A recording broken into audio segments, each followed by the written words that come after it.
नवरात्री चालू झाली आहे आणि दसरा आणि दिवाळी जवळ आलेली आहे.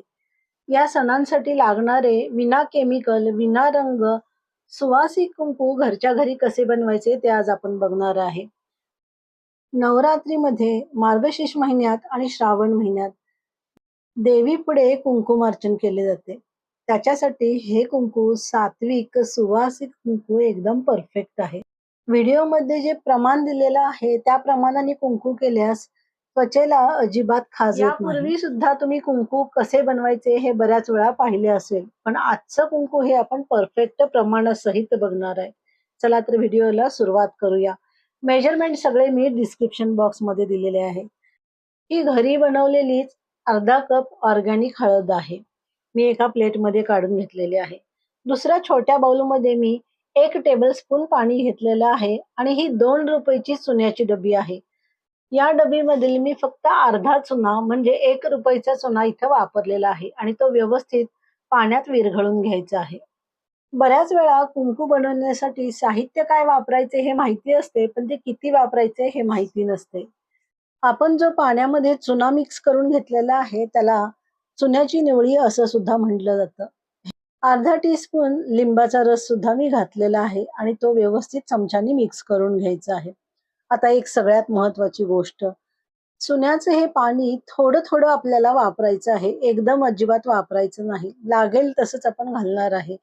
आणि याच्या सोबत रोज वॉटर घालणार आहे. रोज वॉटर नसेल तर तुम्ही साधं पाणी वापरलं तरी चालेल.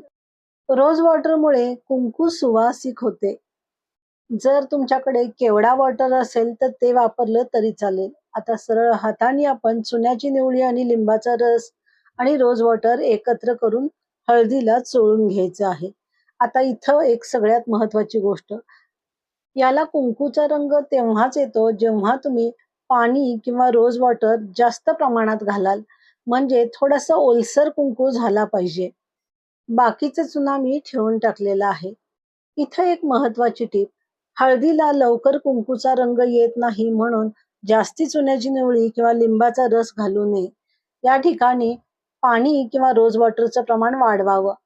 कुंकू जरासं ओलं केलं किंवा हळद जराशी ओली केली ना, तर कुंकूचा कलर आपल्याला कसा होत आहे हे लक्षात येईल. इथं मी अर्धा कप हळदीसाठी 2 ते 3 टेबलस्पून रोज वॉटर वापरलेलं आहे आणि स्क्रीनवर तुम्ही बघू शकता, जसं मी रोज वॉटर वापरत आहे तसं कुंकूचा रंग यायला निखरायला सुरुवात झालेली आहे. टीप नंबर 2, इथं चुन्याचं पाणी किंवा लिंबाचा रस अजिबात जास्त वापरू नये, नाहीतर जेव्हा कुंकू तुम्ही लावाल त्यावेळी त्वचेला खाज सुटल्यासारखे होईल. रंग येण्यासाठी पाणी किंवा रोज वॉटर वापरत राहावे. हळद किंचित ओली झाल्याशिवाय कुंकूला नेमका कोणता आणि कसा कलर येणार आहे हे लक्षात येत नाही. म्हणून सुरुवातीलाच हळद अशी थोडीशी ओली करून घ्यायची आणि मग त्यामध्ये तुम्हाला जसा रंग पाहिजे आहे त्याप्रमाणे चुन्याची निवळी घालत राहायची आहे. इथं मी आपण जेवढी चुन्याची निवळी तयार केली होती ती सगळी वापरलेली आहे आणि सोबत मी रोज वॉटर घालून अजून थोडं कुंकू ओलं करून घेतलेलं आहे आणि ते व्यवस्थित चोळून घेत आहे. इथं मला पाहिजे असलेला कुंकूचा कलर आलेला आहे. आता याच्यापेक्षा जास्त मी इथं चुन्याची निवळी वापरणार नाहीये. हे कुंकू तयार झालेलं आहे. आता उन्हात न वाळवता हे सावलीतच वाळवायचे आहे. रोज वॉटरमुळे कुंकू सुवासिक तयार होते.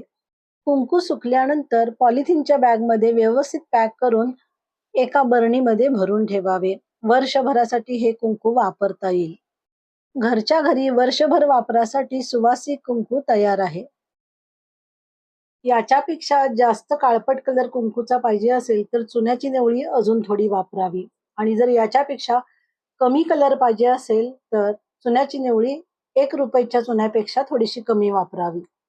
इथं सुवासिक कुंकू तयार झालेला आहे. तुम्हाला हा व्हिडिओ कसा वाटला ते कमेंट करून मला नक्की सांगा. परत लवकरच भेटूया अशाच एका युनिक माहिती सोबत. तोपर्यंत धन्यवाद.